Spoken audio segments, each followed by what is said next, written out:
You're listening to Thunder and Lightning on SuperTalk Mississippi, covering Mississippi State sports like nobody else. With Sports Talk Mississippi's Brian Hadad and Robbie Faulk of On3 Sports. Now get ready for Thunder and Lightning. Here on SuperTalk Mississippi, Brian Hadad and Robbie Faulk here with you on a Friday morning. Thanks for starting your weekend with us here at supertalk.fm or wherever it is that you get podcasts from. We appreciate you guys out there, our great listeners, especially our servicemen and women out there taking care of us. I want to thank our sponsors over at Strange Brew Coffee House and Churn and Spoon Ice Cream. Start your day the right way with a trip to the drive-thru over at Strange Brew Coffee House here in Starkville or at Brupolo over in Tupelo. Be a little weird, Robbie, if Brupolo was in Darling. That would be a little weird. We could have had it last Friday. That'd be nice for Valentine's. It could. If I had known, darling. I thought you were going to hit me with that. That would be a little weird, sweetie. But you should have come in with that. Oh well, honey. Sugar pie, honey bun. Can I get you some more coffee, hun? Oh, if you go to a place and then the waitress calls you hun, the food's good. The food is automatically going to be good. Wherever you are in our great state, you can have that raspy voice like she smokes like 3 packs of cigarettes a day. I want her disappearing for a few minutes to go smoke in between bringing me my food and bringing me a refill. Wherever you are in our great state, you can enjoy Strange Brew Coffee each and every morning. Just click away at strangebrewcoffeehouse.com. She should come back reeking of a cigarette. Yeah. You're like, the food's good. Don't worry about that. Coughing up a lung. It's not on the food. Yeah. The Mississippi Beef Council wants to remind you that beef, it is what's for dinner. If you're cooking out this weekend, nothing beats the sizzle of beef on the grill. But it's cold outside right now. Maybe you want to do a pot of chili, a pot of gumbo, a pot of beef stew, whatever it is, beef will make it better. Any recipe you've got, you change that protein to beef, it just became better. And you're asking yourself, fried beef? Yeah, why not? Yeah. Why not fried beef? It might be really good. It doesn't roll off the tongue. It doesn't, but I mean, chicken fried steak is good, though. Yeah. I'm just saying. Beef, it's what's for dinner, thanks to our friends at the Mississippi Beef Council. We went to a restaurant one time in New Orleans. They had a chicken fried filet. Oh. It was good. No, Jennifer got it. It was good. I got a bite of it. I was like you too. I was like you too. I was like, how? It was good. So what was the crust like? It was fried. It's like you cut into the crust. But it was medium rare steak in the middle. Interesting. I don't know how they did it, but it was really good. You got the cream. You have to batter it up. I would just think like the time it takes to fry something golden brown, the steak would be overcooked, but it wasn't. Maybe they kind of par cooked the steak. I don't know. Well, you probably sear it a little bit, and then you put it in the fryer, and I don't know. That's very interesting. I don't know how that worked. It was good. It was good. That's all you need to know. College Corner, collegecornerstore.com is the place to find the maroon and white merchandise that you're looking for. You are looking for it. You need new gear. It's cold outside. New pullover, new hoodies, new sweatshirts. They're all there at College Corner. 2 locations in the Jackson area. Ridgeland by Fleet Feet, Florida by the Half Shell. Or you can shop online, collegecornerstore.com. Restaurant Tyler is Starkville's flagship restaurant for lunch, for dinner, for Sunday brunch. Best meal in town is at Restaurant Tyler. When you are looking for a place to grab a great lunch in the city of Starkville, Restaurant Tyler is that place. They just have so many great options on the Blue Plate menu. But if you're not a Blue Plate person, and some people aren't, they got great burgers and sandwiches. They've got salads, everything you're looking for right there. But I'm just going to tell you want to get a Blue Plate. They're fantastic. They're delicious. You want to grab one. Restaurant Tyler, corner of Main and Washington, the best lunch in the city of Starkville. Priority One Bank, 16 locations here to serve you throughout central Mississippi. Let PriorityOneBank.com be your guide. They'll show you not only where they're located, they're going to show you, they're going to help you invest, manage your money, and prepare for the future. Now more than ever, you have questions about your money, you want to get answers. You want to get them on your schedule, not somebody else's. You need a bank that provides a level of service that you're only going to get at Priority One Bank. They know how to take care of you, and if you live in central Mississippi, you live near a Priority One Bank location. The Priority One Bank make you their priority. Quick disclaimer, there is a better than 0% chance that Robbie or I will fall asleep. I was just about to say I'm getting kind of sleepy. So here's how our day went. We were very honored to be invited to Starkville High School today to speak to Jeremy Brown's digital media class about podcasting. Great group of kids there. They had a bunch of questions for us, and that was fun. And so we got out. It's like 10:30, 10:40. I was like, well, why don't we go get a late breakfast at Bulldogs? And so we did. And that is laying heavy, right to say. That was good. It was good. It was I got the put me in the grave thing. Ain't no grave can hold Robbie's breakfast down. There ain't no grave. So that's it. You sound like that kid in the class. Yeah, there was a kid The kid nodded off on us. I guess he was having a very difficult time staying awake. It was our subject matter. I think he was just. We were talking about ratings and reviews in our podcast, and there was that one guy that he got really upset with you, so he went on our reviews because you called him out for putting blackface on you. Yeah. You called him out for that. Perry Cafeteria, I think was his name. I don't want to give him too much, but yeah, since he's gonna go in that direction and be a douchebag. He said on his review he doesn't listen anymore. No chance. He listens to every show because I'll probably get a tweet from him about this. Yeah. But we were talking about that, about how people give reviews and sometimes they're negative, but we still get a good rating, or people that rate it still listen to us if they don't like it. And Brian said something about people sometimes they want us to shut up or whatever, and the kid popped up. Like, yeah, he heard that part. I was like, oh, he really wants us to shut up if he's up and he's awake and listening now. Yeah, so, but that being said, it was a fun experience. We'll be happy to do it again. I think those kids may come and tour the palatial. Yes, we should. So that'll be fun. It was really cool. Well, it was like about an hour and a half conversation for 90 minutes. And the kid, and for the most part, those kids were really engaged and interested. I thought so. None of them knew hardly anything we talked about. They didn't know anything pop culture related that we were talking about. Well, the thing that got me is I asked, how many of you guys are Mississippi State fans? And like 5 or 6 of them raised their hands. And I was like, do you know who Jack Crystal is? And they were all like, nope. No idea. Yeah, because I just told my story about Jack Crystal. And that's why, as soon as you said that, I was like, I'd almost be willing to bet none of those kids know who that is. I don't think any of them did. They didn't. Not a one. And they didn't know. Incredible. It's obvious that they weren't going to know anything about coffee is for closers. Yeah.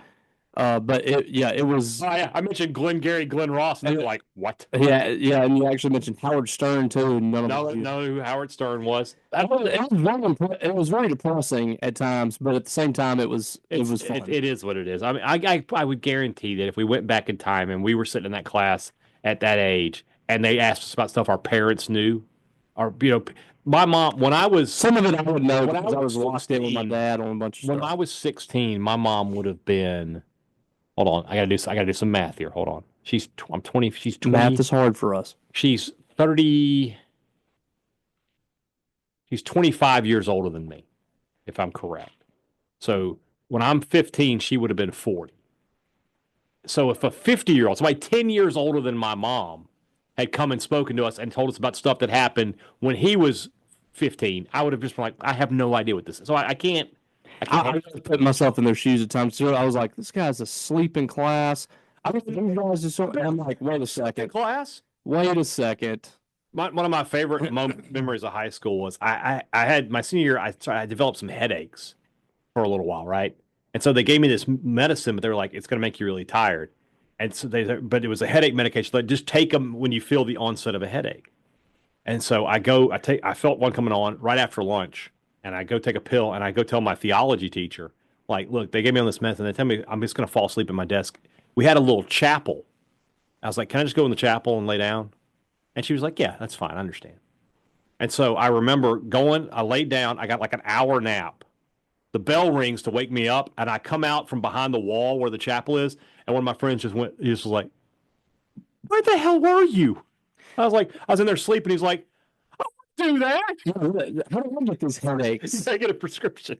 But what I will say about this is I was telling Jeremy before the meeting, was I wish that we would have had something like that class. Yeah, we didn't have anything like that. Yeah, I would have loved that. Yeah, because, I mean, there wasn't no podcast. I mean, exists. And sports, like when I was in high school, sports radio was very like I discovered the Jim Rome show in like 1998. And that's how, I mean, and he was just kind of getting started. And we didn't really we didn't have any of that. talk about that at all. We had ESPN. We had a school newspaper, and that was it. And it's funny. I was never asked or anything to be on that newspaper, and I'm the only person in my class for sure that became a writer and actually worked in that industry. And then I got into broadcasting like with my dad, and I was thinking about that the other day. Winston was like a trendsetter in the broadcasting thing, like broadcasting games. Yeah. We broadcasted Friday night football games. We would record the broadcast, and we had a play-by-play who was my dad and a color commentary for most of my young life. Yeah. And we would play it back on Friday nights after the game, whenever John Clark, the guy who produced it, whenever he was able to get to the movie theater that he owned to put it in, and put it on the local channel, we would have it on Friday nights, and then Saturday mornings it would play, and then 2 times during the week. Yeah. And so I was thinking about that. Like, everybody has streaming now for these games. Right. You have the NFHS network, and then like Starkville Academy has a whole class of students that help produce the games, and they have different camera angles, and they have people doing graphics. I love that they're teaching that in schools now, and it's kind of starting kids early. I wish we would have had something like that. My only way of learning that stuff was just, my dad. At one point, I told my dad I wanted to do it, and he's like, "All right, we'll get you involved in it." And I'm a sophomore in high school, and he says, like, "We'll do a halftime show."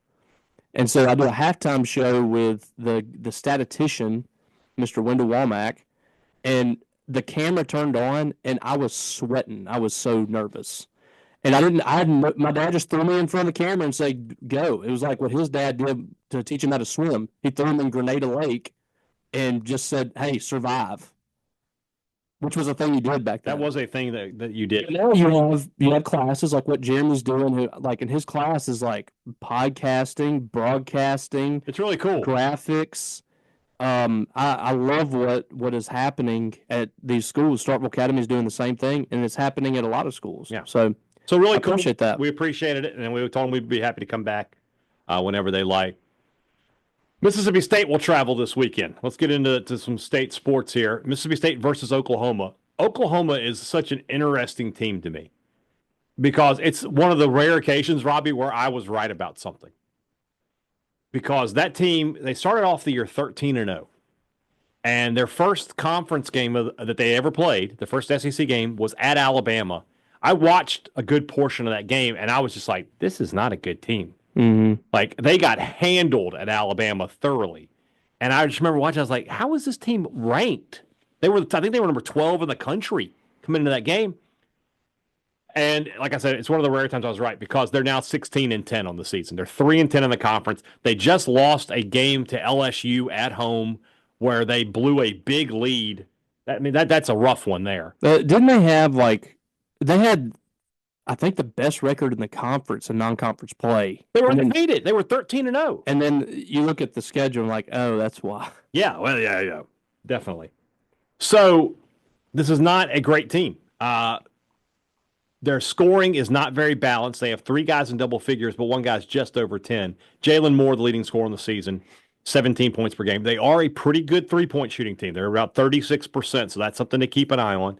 They are losing the rebounding battle for the season by almost 2 full rebounds. That's not good. That's with a team like State that can crash the boards. And their assist-to-turnover ratio on the season is just over 1-to-1. It's like 1.15 to 1. 350 assists, 324 turnovers. Not great. This is a game that, I haven't seen a line yet. I'm sure there's one out there. State will be favored, and they absolutely – I think the win over Texas A&M made this a must-win game for Mississippi State. You can't give away the momentum that you've got right this second by going and losing to this bad Oklahoma team. Yeah, the first thing I always look at whenever I'm researching teams in the SEC is what they do from 3. Mm-hmm. And that's a good call. this is the one area that can equalize things for Oklahoma because they are a top 5 team in the league in They've got three-point two shooting. guys who played a lot who are shooting over 44% almost. Yeah. So they are a team that can shoot the three well. 36% from the field, from 3-point range. So that is an area where that could bode in their favor, and they are playing at home. They will turn the ball over. They aren't a great defensive ball club. They're 14th in the league in points surrendered. But they shoot the ball well, but they're below middle of the pack in scoring. Yeah. So it's like it seems to be their most efficient. It's thing. weird, right? They shoot 46% from the field, 36% from behind the arc, 80% from the line, and yet they aren't a great team. Yeah. Those are numbers you would think would be a great team. I got a name for you here. You don't have their roster up, do you? No. Don't. Okay. So I want you to think about people who I just need to say their first name and you know who they are and their fame. This guy has 2 of the most famous first names ever as his name. Sylvester Stallone. Well, no, Stallone would be the last name. Well, that's what I'm saying. No. It's a Sylvester and a Stallone. No, because then Stallone's the last name. This guy has 2 first names. I was joking. Okay, well, are you ready? Yes. Kobe Elvis. What? What a name! Did you see the one shared last night that was all right and always right? That can't be real. It might be. It's 2 basketball players. I saw the tweet, and maybe the guy was making it up. I don't know, but it was all right and always right and all right. The best brother duo in basketball. It's real. So all right plays at Valpo, and always right plays at Rhode Island. I mean, how do they not go to the same school? Why are you naming your kid all and always? Well, you had those 2 brothers last year. That's not even a name. One of those brothers last year. One of them was Amen, right? Amen. Amen. Amen. Amen. Amen. No. Amen. Amen. He was Amen. What were their names? They got drafted. You had to do the Sam Purcell. So it's Amen and Ausar. Ausar. The Thompson brothers. Amen plays for the Rockets, and Ausar plays for the Pistons. They were top 5 picks last year. That's amazing. That's good stuff. Kobe Elvis is great. I mean, think about people who go by their first name only, right? Elvis and Kobe. Those are top 5 guys, right? I mean, am I right? The mom just decided, like, I'm just going to name my kid the most. How can I speak this into existence? Like, who else? Because if you talk about Tom Brady, you say Brady. You don't say Tom. I'm trying to think. Like LeBron would be a first name guy. Dak. Jordan is not. He's Jordan. MJ. Or MJ. You're not calling him just Mike. Yeah. You would never say that. If you said Michael, I would think you're talking about Jackson, to be honest with you. Prince, but Prince became his full name. That wasn't his actual name. No, it's his name. Well, he changed it, did he not? His name was Prince Nelson. He was born that way? I'm pretty sure. Okay. Now you got me wondering. Prince Rogers Nelson is his name. Okay. But did he change it, or was that his name? His name. Okay. Well, good for him. That was a great job by his mom. Let me make sure. You got me want to make sure. Yes, born. Yeah, his name was Prince. Kobe Elvis. The numbers aren't great. Who cares? Who cares? His name is Kobe Elvis. He started in 16 of the 26 games, so he's been in and out of the lineup. He averages 7.7 points a game. That's not terrible. 1.8 rebounds. So, but the name. He's kind of him an assist. Yeah, he's obviously the point guard. Kobe Elvis. Yeah, his mom was trying to speak that into existence. My son is going to be great. He's going to be good at something. Yeah. So anyway, getting back to the game, this is a game that State should win. They will be favored to do so. They need to get this win because next week it's going to be tough. That game going to Tuscaloosa. Right now, if you made me predict, I'd say that's a loss.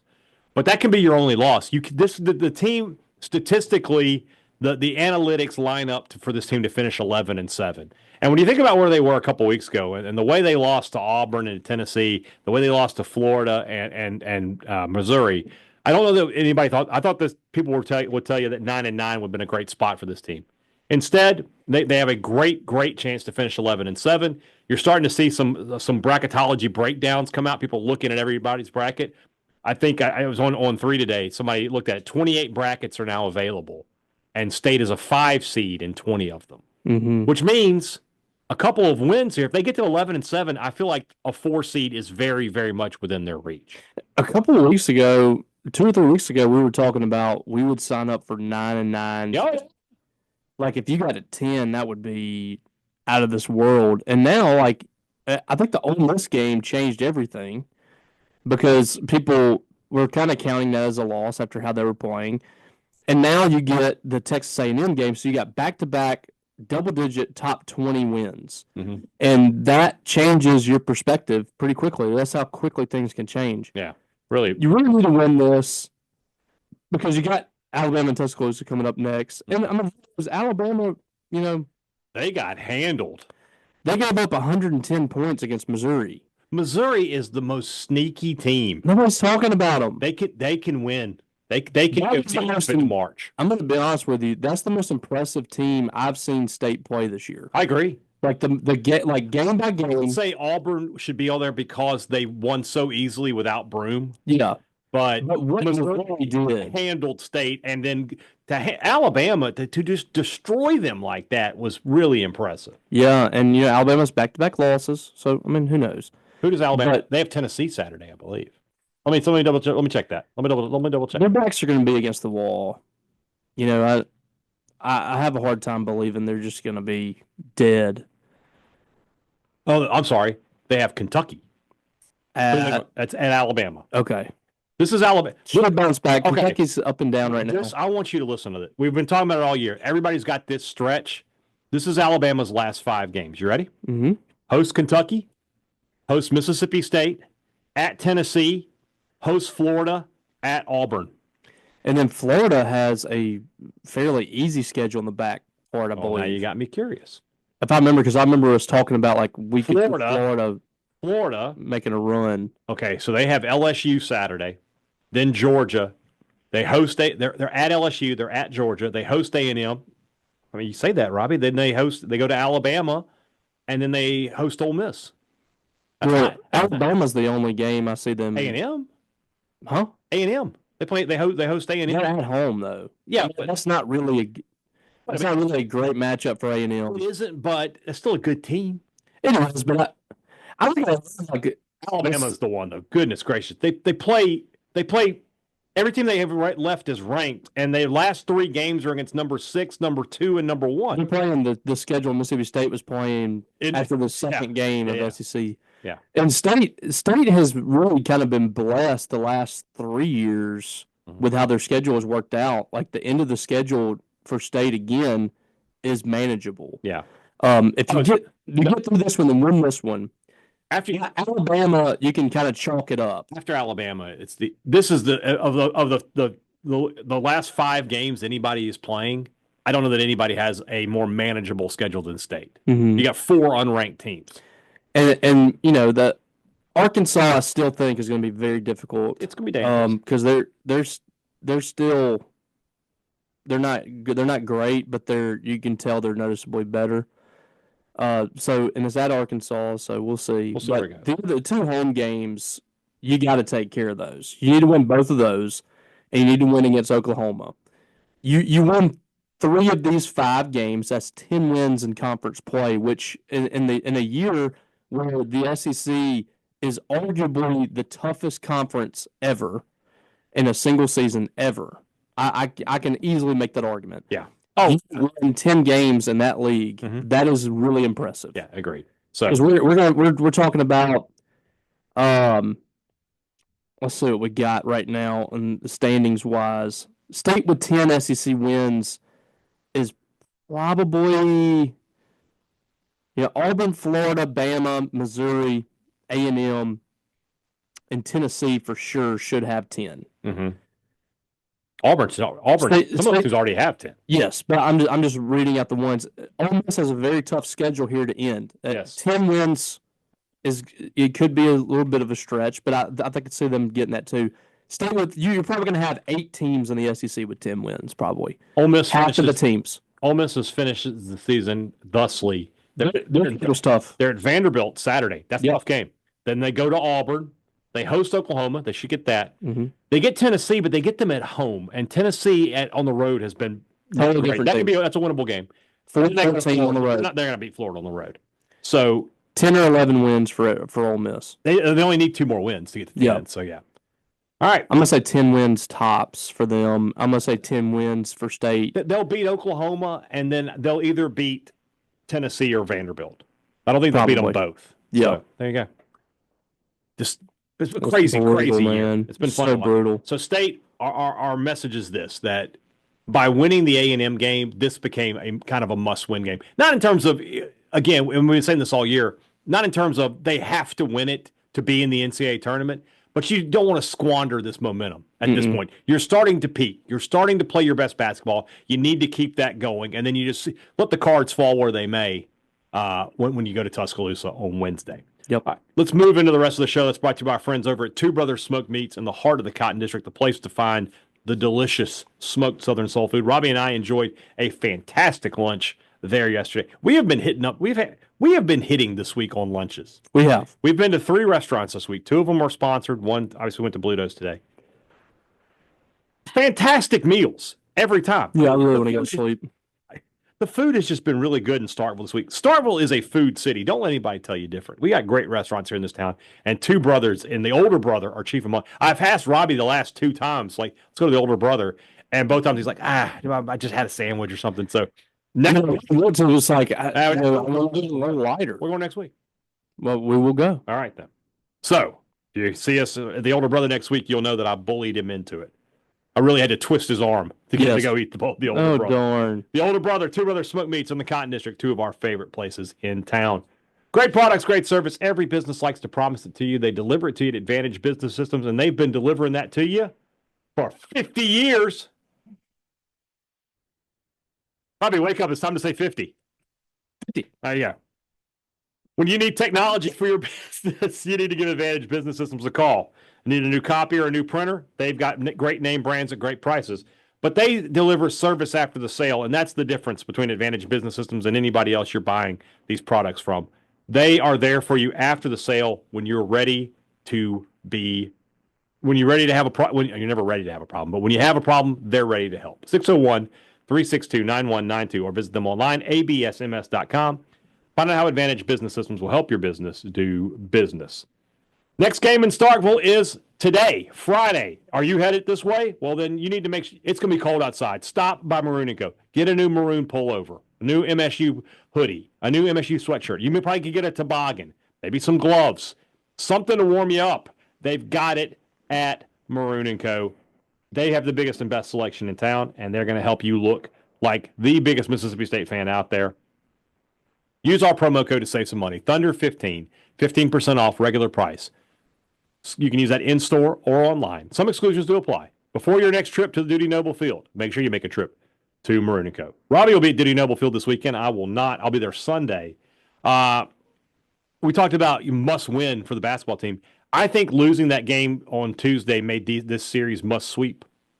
I think State needs to sweep. Otherwise, you're talking about already having 2 losses at this point in the season. So this time last year going into I got to look at the second weekend. I don't remember what State did, but they were 2-3 going in. They lost the one-day Air Force opening weekend, and then they lost 2 in the midweek to Austin Peay. Yeah, I don't remember the second series what happened. After that Austin Peay series, we were talking about like it's probably going to get real bad. I'll just tell you that I don't know if we did it on the show, but I know privately you and I had conversations like, would they make a midseason change? It was looking bad. So State's second series, they took 2 out of 3. So they already had 4 losses at the end of the season last year, or the end of week 2 last year. So I don't think that's going to be the case. I think at worst they'll have 2 losses, but you're still just a tad off the pace you wanted to be on. You could suffer a loss this weekend, but by losing to USM, it means you've suffered it. You need to win these 3 games. And I'll say this: this part of the schedule is going to be good teams, like for the most part. Missouri State is routinely a team that's battling in the postseason. This is a really good program. and they can always swing it. It's good, I think, that you're facing them when it's kind of cold, because this is a team like when the bats get hot, I can see 24 to 2 or something in conference games. Yeah, I remember seeing this team like against Arkansas in the postseason. They've been to maybe Texas A&M or something. Mm-hmm. It's a good program, and then Troy is really good this year. And that's who you play. Bulldog, right? Is Shane Lewis still there? I think so. Is he? I don't know. He hit like 27 bombs last year. I feel like he's graduated by now, but maybe not. Got me wanting to look. Go ahead though. And that's going to be a tough game in the midweek, and then you go to Houston, and we talked about the other day, and Rice isn't very good, and Arizona probably not as good as we thought. Oklahoma State, but these are bigger programs, so you're challenging yourself against more talented teams. And then you got to play Southern Miss again. So this stretch here is big. Yeah. And State really needs to come out of this with no more than 4 losses, I would say. And you'd really like to be less than that, because while Southern Miss doesn't hurt you, it doesn't really help you either, outside of maybe improving your non-conference strength of schedule. It would have been a nice, when you got into May on Memorial Day, to point it out in your resume and say that's a good quality true road win. Yeah. And so, that hurts you. So you need to make that game up. Mm-hmm. It would be great to get a sweep this weekend. Mm-hmm. This is a good Missouri State team, but it's a team that you're better than. You can't afford a whole lot of slip-ups, even in the weekend. So they really need to get all 3 here. And we'll see how they react. They did not come out and play inspired baseball on Tuesday night. I mean, it was obvious that Southern Miss wanted that one more than State. You could see it on the players' faces. You could tell that they wanted it a lot more. So this is a big weekend for State, just to try to get back on track here. It's we're only 4 games in, so it's way too early to have the what's wrong with this guy conversation. But I think you and I both expected Ace Reese to get off to a little hotter start than he has. Yeah, it's still, like I said, it's still early. You would like to see more from him, and he was not great the other night. He had the hat trick. Mm-hmm. He had 3 strikeouts against Southern Miss, and he's got to be better than that. That's a big piece of your lineup, and that's imperative for him to get going. Hunter Hines has been fine. He's been fine so far. I just don't have a lot of complaints about him. You need Ross Highfield to be better at towards the top of the lineup. You need Bryce Chance to be better. Those are big pieces. And I said that about Bryce Chance. He's 417 early, 5 hits. I'd really like to see Aaron Downs in the lineup. Just keep him in the lineup a little bit. Mm-hmm. He went in the lineup the other night. They had Reed Stallman in there instead, and this didn't get much there. I think I'd rather see Aaron Downs for a little bit, just to see if he can. Because right now he's batting .571. He's leading the team, which that's only in 3 games, but still. And then also, I think that Lucas Buckner is going to find himself in the lineup this weekend. You got to give him at least one start. Let him go and see what happens. It's a combination of he played well and Reeves played poorly. So you got to at least let him have one game to see what happens there. And it could be a situation like we had with Mershon, where he just gets in there and then he's in the lineup because he's just playing too well to take him out. So. And the kid's just not conventional for SEC standards. When you look at him, 5'9", 170. Yeah, it doesn't matter. When he's on the field, he's making plays happen. It's what David Mershon did. Yeah, we haven't seen the rotation as of yet. I imagine there would be no changes. Those guys pitched well. There's no reason to change it right now. Would be interested because it's going to be cold. They obviously had Stone Simmons on a pitch count last week. How much further do you want to let him go this week? Same with the other guys. You're going to want to keep your arms warm and keep not overextend those guys in the kind of weather we're going to be playing in this weekend. And you got a deep bullpen. Yeah, still listed as a 4:00 first pitch. I wouldn't be totally surprised if they changed that time to maybe move it up a little bit, but we'll see about that. When State announces it, one of us will retweet it. You can count on that. Give us an 11 a.m. first pitch. Oh, you'd love that. Yes. You'd be all over that. So, of course, you say that. It was freezing cold at 11 a.m. too. So. Yeah, but it's going to be even more cold when the sun goes down. We got to talk meteorology before we get out of here today, because today Robbie and I saw a weather phenomenon that I don't know that I've ever seen, and I want you guys to tweet at us to let us know if you got. We saw It was. We have a lot of weather people to listen to us. I know Mississippi State is the weather capital. A snowy, sunny day today in Starkville. Just had some flurries, nothing stuck, but it was snowing while the sun was out and the sky was blue. I don't know that I've ever seen that in my life. I don't think I have. What would you used to call whenever the sun was out and it was raining? Devil's beating his wife. Yeah. Yeah. What's the snow? Maybe she turned it around on him. I don't know. But I like that. It was crazy. I came into the living room and was kind of getting ready to come up to Starkville in the morning, and it was flurries. It was pretty heavy flurries in Matheson where I live, and complete like sunshine, blue skies. I was like, what is happening? My daughter Emily was like, why are we going to school? It is snowing. I was like, look at the roads. There's no road. The sky is clear. This is what life would be like in Ohio. Yeah, it's like New York. So I've never seen a phenomenon like that. It was crazy. So if you're one of our if you're one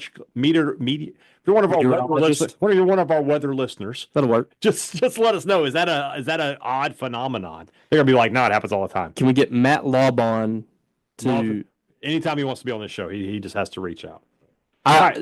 Something tells me he doesn't listen to Thunder and Lightning. We need to get him on that. Somebody get word to John DeLucic. John. He'd find out where John. He would like to be on this podcast. So it's called Thunder and Lightning. Yes, that's where that's his wheelhouse. We need a weekly segment. We need a weekly weather segment from Matt Laubon where like for football and baseball games, he calls in, gives us. He can record it on his phone. So I did that at Bulldog Sports Radio. We had I had a show called It's Game Day. It was me and that girl Taryn Fauché was her name. Yes. And so one of the things she was like Miss Mississippi or something like that. And then she got into like sports journalism. I'm not sure what she's doing now. Really, really nice girl and newer stuff. And we had a segment where I reached out to MSU to a guy named Rennie Vandewey was his name. He used to give updates on the games on Twitter. Right. Yeah. He's in Nebraska now. He was excellent. Oh yeah. So I said, why don't you have your students do game day weather for me? And so he would have them send in an MP3, and it was for football. So it was like if it was in Starkville, they would give me Starkville. But if they were at Auburn or wherever, we had the Auburn forecast. And I was like, this is a great idea. I thought it was really smart. And if anybody wants to do that for us getting into the season, the Bulldog weather report, let me know. Thunder and Lightning weather report. If anybody in the meteorology department wants to put together something like that for me, well, they can get a. And that's a good real world experience. You can put it on camera, send me the MP4. We'll put it in. Be happy to put it in the podcast. Let me know. Guys, have a good time to do it for baseball season because that's, we get it all the time. Are we going to be able to play? Be perfect. So, guys, have a great weekend. We got the good luck charm on the broadcast tomorrow on Saturday. Richard Cross live from Oklahoma. So, State should win that one. We'll be back with you Sunday evening with a recap of everything that happened in Bulldog Sports. For Robbie Faulk, I'm Brian Hadad. Thanks for listening to Thunder and Lightning here on SuperTalk. John. Mississippi.